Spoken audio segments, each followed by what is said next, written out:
All right, let's cut through the noise. Today we're tackling one of the most debated topics in the shooting world. 223 Remington vs 5.56 NATO. If you've ever wondered what the real differences are, or if you're confused about which one you should be using in your rifle, you're not alone. Trust me, I've heard it all. Misinformation, half-truths, and myths passed around like gospel. But the stakes are high here. Understanding this stuff isn't just about performance. It's about safety too. Now you might be thinking, aren't they practically the same thing? Well, not quite. There are some critical differences that most people don't talk about, and ignoring them could cost you. That's why, in this video, I'm breaking down the top things about 223 versus 5.56 that no one tells you. We're talking chamber pressures, brass myths, reloading realities, and more. By the end of this, you'll not only know exactly what sets these cartridges apart, but also how to make the best choice for your rifle. Whether you're a seasoned shooter or just starting out, this is information every gun owner needs to know. Let's get into it. They're not the same, and it's more than just pressure. Let's kick things off with the most common myth, that 223 and 5.56 are basically the same. I get it. They look nearly identical. And yes, you can chamber one in the other in some cases. But here's the thing. Close enough doesn't cut it when it comes to firearms. The differences might not be obvious at first glance, but they can have a huge impact on safety and performance. The most important distinction? Pressure. 5.56 NATO ammunition is loaded to higher pressures, up to 6,000 psi more than 223 Remington. Why? Because it was designed as a military round meant to perform reliably in tough conditions. Military firearms are built to handle that extra stress, but civilian firearms chambered in 223 often aren't. Pushing 5.56 pressures through a 223 chamber could cause a dangerous pressure spike, potentially damaging your rifle, or worse. Now you might be wondering, can I shoot 223 in a 5.56 chamber? Yes, absolutely. A 5.56 chamber can safely handle 223 ammo because it's designed to withstand those lower pressures. But the reverse isn't true. Firing 5.56 in a 223 chamber is risky and not worth the gamble. The bottom line is this: treat these cartridges as separate entities. Sure, they might look the same, but their performance specs and safety requirements are very different. Always check your rifle's chamber markings and stick to what's safe. If you're ever unsure, err on the side of caution. It's better to be overly careful than to risk a catastrophic failure. The hidden chamber difference. Why free bore matters.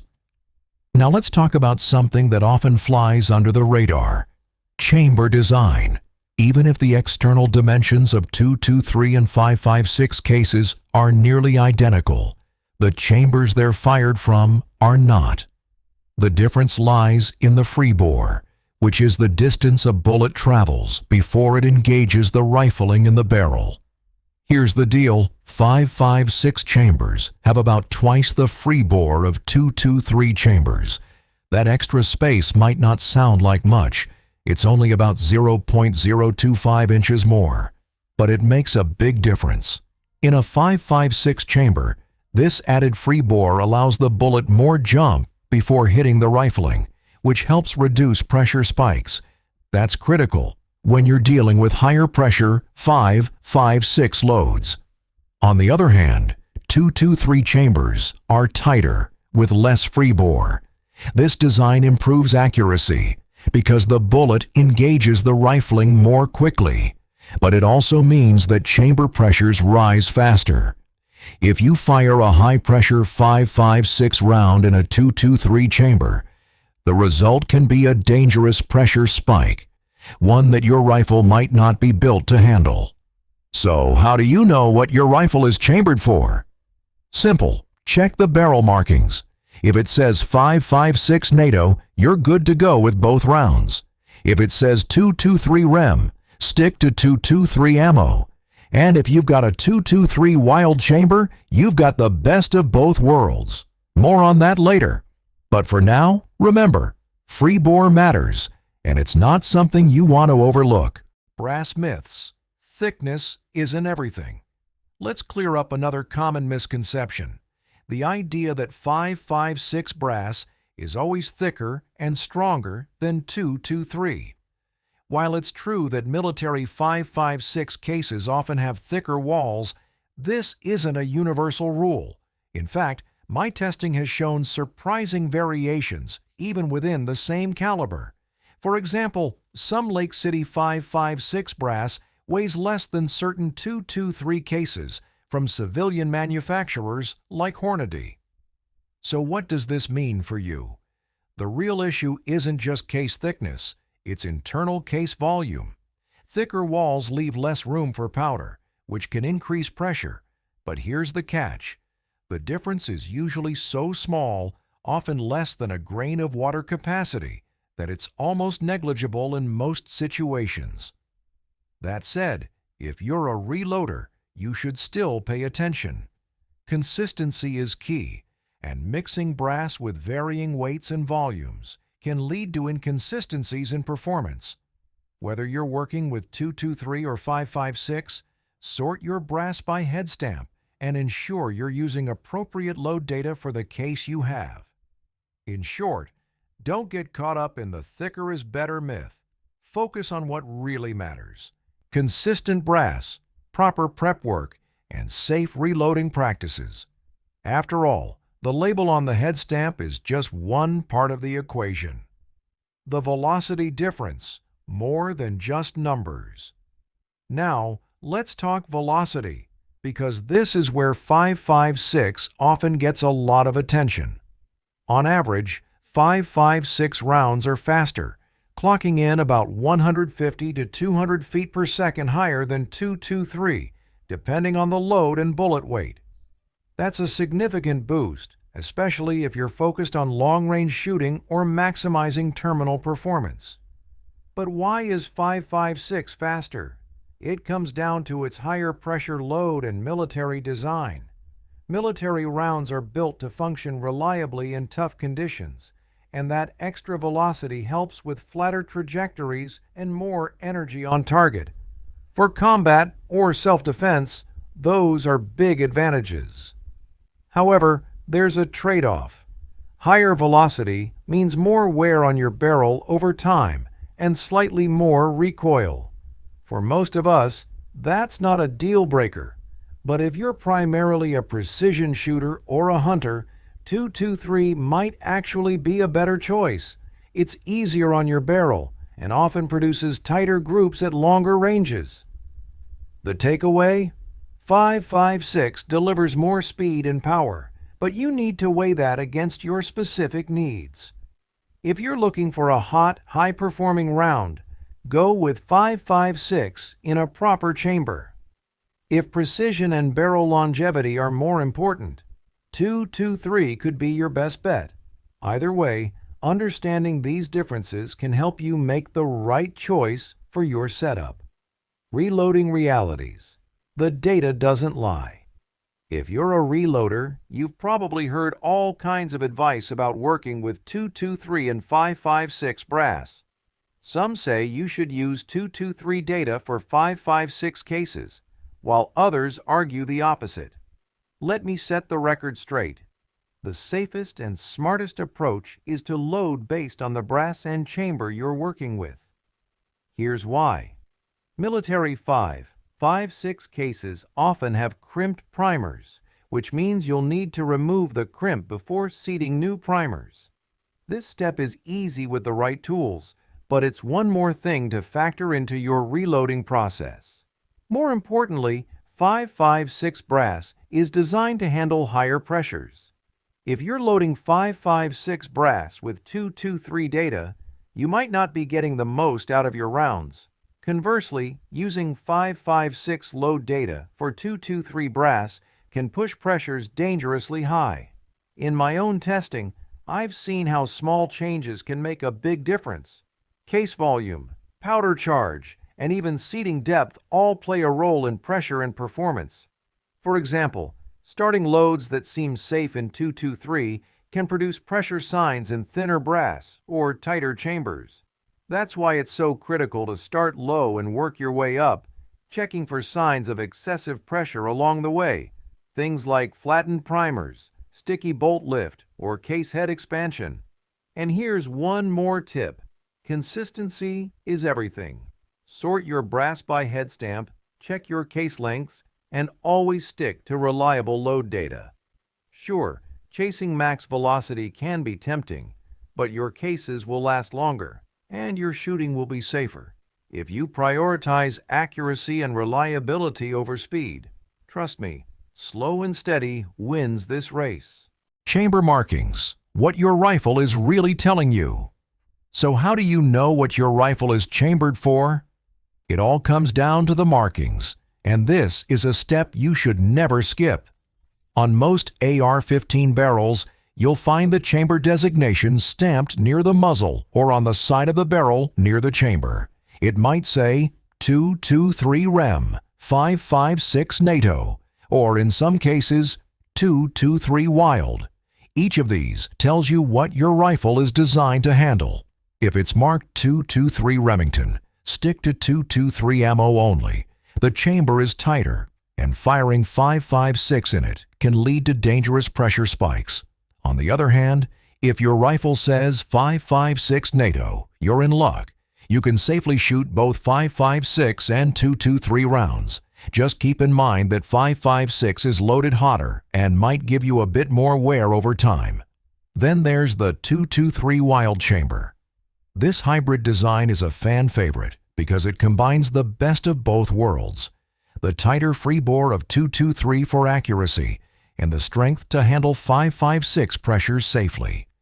If versatility is your goal, this is the chamber to look for. At the end of the day, always go by what your rifle tells you. Those chamber markings aren't just suggestions. They're your guide to safe and effective shooting. The 223 Wild solution.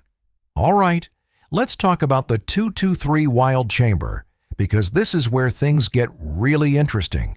If you've ever felt torn between the precision of 223 and the power of 556, 223 Wild might just be the perfect middle ground. This chamber was specifically designed to handle both 223 Remington and 556 NATO rounds safely and effectively. Here's how it works.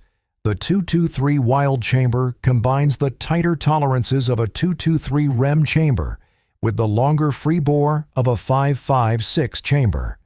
This means you get the accuracy benefits of 223, where the bullet engages the rifling more precisely, while still being able to safely handle the higher pressures of 556. Essentially, it's like getting the best of both worlds in one rifle. Now, if you're the kind of shooter who likes versatility, say you want to run surplus 556 ammo one day and precision 223 loads the next, a rifle chambered in 223. Wild is a no-brainer. It gives you flexibility without compromising on performance or safety. It's no wonder so many competitive shooters and enthusiasts swear by it. So, if you're looking for one rifle that can do it all, 223 Wild is worth considering. It's the ultimate solution to the 223 vs 556 debate, giving you the freedom to shoot both with confidence. Choosing the right ammo for your rifle. Now let's get practical. How do you choose the right ammo for your rifle? This might seem like a no-brainer, but it's one of the most important aspects of shooting safely and effectively. The answer depends entirely on your rifle's chambering and your shooting goals. If your rifle is chambered for 223 Remington, stick to 223 ammo. It's designed for the tighter chamber and lower pressures of 223 rifles, ensuring both safety and optimal performance.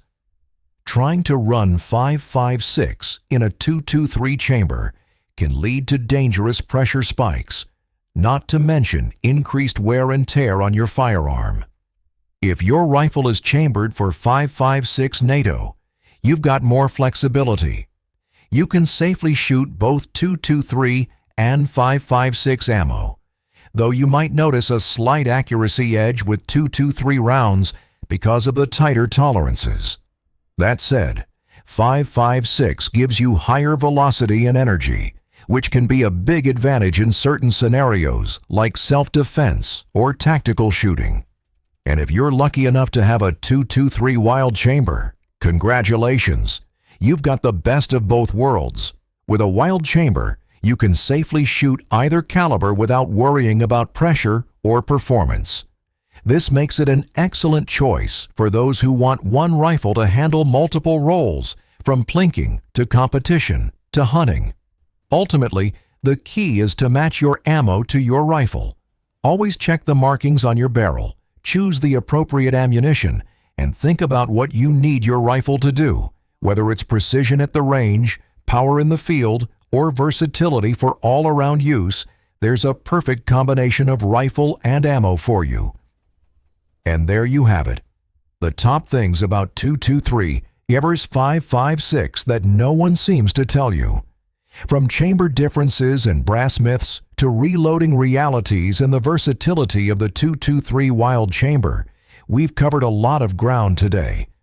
Hopefully, this has cleared up some of the confusion and given you the tools you need to make smarter, safer decisions when it comes to your rifles and ammo.